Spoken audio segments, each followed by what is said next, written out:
Welcome and thank you for joining us for another episode of Ask the Chapter. I'm Nefeli Antonopoulou, I'm the chapter manager for Greece, and I'm joined here today by Olga Hergül, who is the localization program manager at Şişecam, and also, of course, the chapter manager of the very new Turkey chapter that has been inaugurated.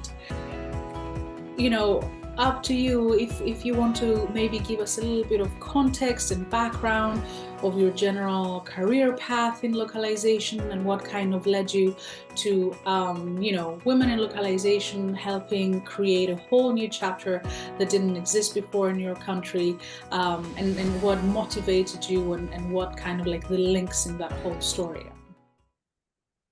Thank you so much. I'm happy to be here, and thank you for inviting me to this series of interviews. And I'm happy to share our journey with you. When it comes to my professional journey, I have been in the industry for about 18 years, starting as a freelance translator and interpreter when I had the opportunity to work with state officials and large corporations. After that, I transitioned to event management, worked as a university teacher and researcher, following by 6 years in localization in the banking industry, and now I have been working in the manufacturing sector. Throughout this journey, I have been able to experience localization processes and needs from the perspectives of different stakeholders. And throughout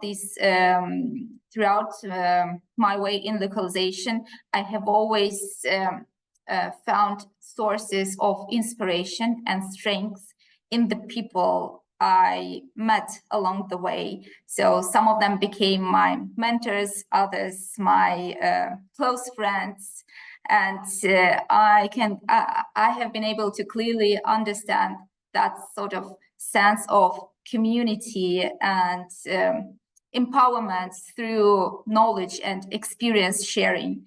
And when I first joined Women in Localization back in 2019 as a regular member, I could see that my expectations in terms of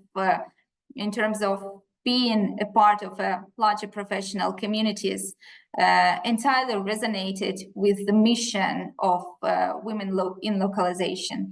And I have been personally able to benefit from numerous resources that were offered to regular members, resources on demand, and I participated in various webinars and workshops.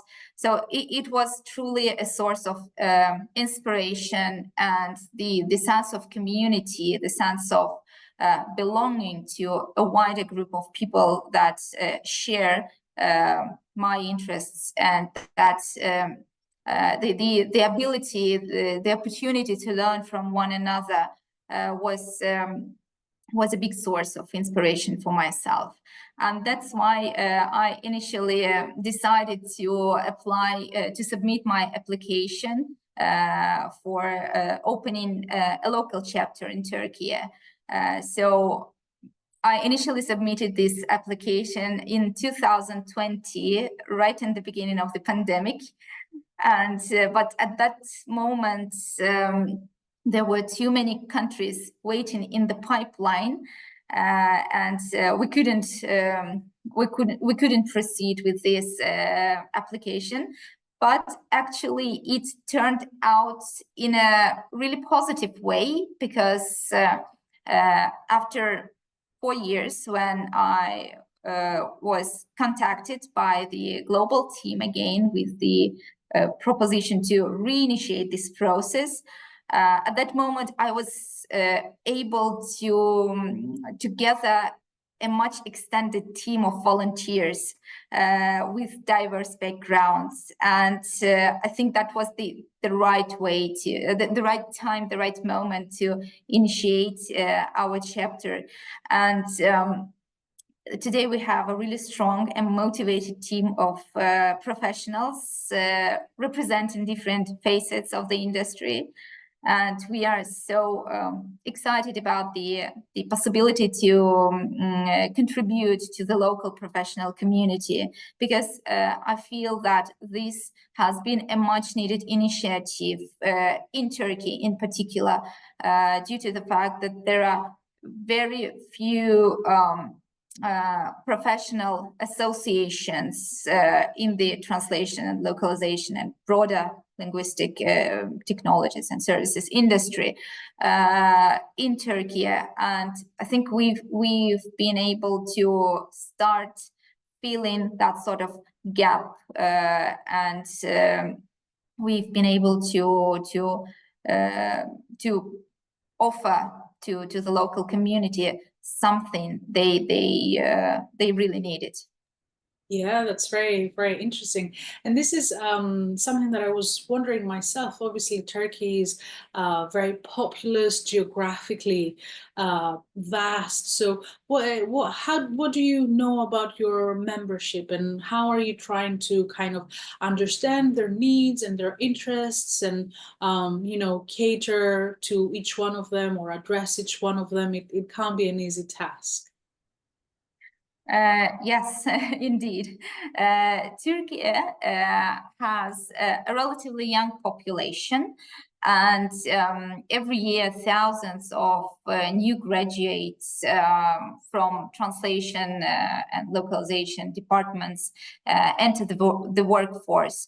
And they have been one of our primary target audiences. However, we do not limit ourselves to this audience only, and we plan to cater to a wider group of professionals, and we would like to empower a diverse range of professionals within the industry, and to better understand our members and their professional and career dynamics. We plan to conduct a survey in the beginning of 2025 in order to better understand their needs, their current positions within the workforce, their expectations, in order to align our activities with these expectations. And we will also try to enhance the connection between the local professional community and their global peers, because that's another sort of gap that we have been able to detect, and that is an area where we believe our efforts can provide important contribution. Yes, it's very, very interesting and very exciting, because of course you're a very fresh chapter, and even for all, I think, well-established chapters, it really depends on the makeup of the country and how transient it is or not. It's a good idea to always keep an eye out on how the membership is changing, its needs. I mean, we're especially in an industry that is so connected with all the technological advancements. So I think you're never you can never rest on your laurels for too long. Like, everything keeps changing, and we always need to be finding new ways to educate our membership and come together and learn from it, exchange ideas. It's really crucial. And I think you've already had an inaugural event. I know you're planning something for the very near future and for the next year. Do you want to talk to us a little bit about these events that you've already done or are in the works? Yes, of course. As a new chapter, as a newly established chapter, we haven't been able to organize many events yet, but our first inaugural event was a true success. It was an in-person event with 62 participants, and the response that we received from from the local community was really inspiring. We received a really warm welcome and a huge support from participants representing different fields of the industry, including freelance translators, interpreters, LSP representatives, students, representatives of from the academia, and basically quite a varied group of people who would potentially benefit from our activities in future. And after the event, we observed a strong social media traction and engagement. So that was also a sort of encouraging thing for our team. Yeah, we also were able to secure local sponsorships from 3 language service providers, and that was also a good experience to have. Another encouraging story. And our LinkedIn followers reached over 800 followers, even less than in 3 months. And I'm happy to share that we are preparing something very special for our members and everyone who would like to join for the New Year event. It will be an online coaching session led by a professional PCC career and business coach. The session will focus on sort of introspective work around self-awareness and designing a vision for the new year. And we hope this will first of all let some of our members get acquainted with such instrument as coaching, because not many people actually use it that actively. And at the same time, we hope to just give them a sort of tool that they can use right after the event, a sort of roadmap for their personal goals and professional goals as well. So we're quite excited about this event and hope our community enjoys it and finds it beneficial.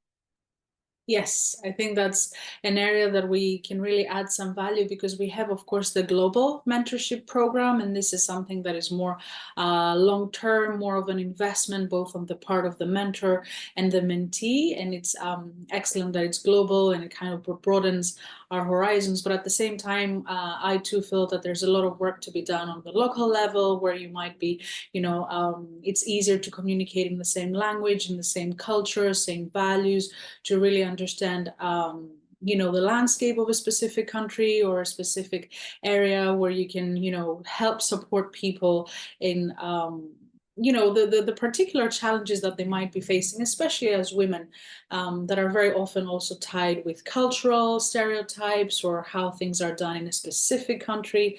I think there's good value in this coaching or speed mentoring. These kind of sessions bring a lot of value, I believe. That's great. And yeah, I mean, I imagine you have, your meetings and you're full of ideas and all the things that you want to do in the future. Do you want to give us a small taste, like a teaser of what you're planning to do? Yes, sure. Well, in 2025, we're thinking of experimenting basically with different types of events, with different formats. So we're aiming at strengthening our chapter's presence in Turkey in general through mentorship events, through in-person and online subject-specific events. Also, we plan to explore the opportunities of collaborating with certain universities, and we also closely follow other chapters and their activities, because since we are a new chapter, I think it is important for us to learn based on the best practices already existing within the organization, and it is quite valuable to really see what other chapters did in the past, what worked, what yielded better results, what are the practices we could also implement in our local landscape. So we will be learning a lot along the way. We are curious about it, and curious about the fact that we can actually test and experiment different formats and see which ones would potentially better resonate with the local professional community. Yes, absolutely. And I think this is at the back of our minds for all chapter managers, kind of working together and seeing how we can maybe partner in some events or ideas. And, you know, we're neighbors, we're very close geographically, so maybe we have to get our heads together and come up with an idea for partnering. That would be very cool. Yes, we would love to. Sure. Anything else you want to add maybe before we wrap this up? In terms of, you know, what you've achieved, what the future holds, how you feel about this new chapter? Well, first of all, I would like to extend our team's gratitude to our global program representatives, because the amount of support, the level of support has been incredible. We felt welcomed, we felt supported, and we still feel this way, and that sort of community that embraces you from the very beginning and empowers you to perform best in your area of influence is something I think that has made this organization so successful in our industry.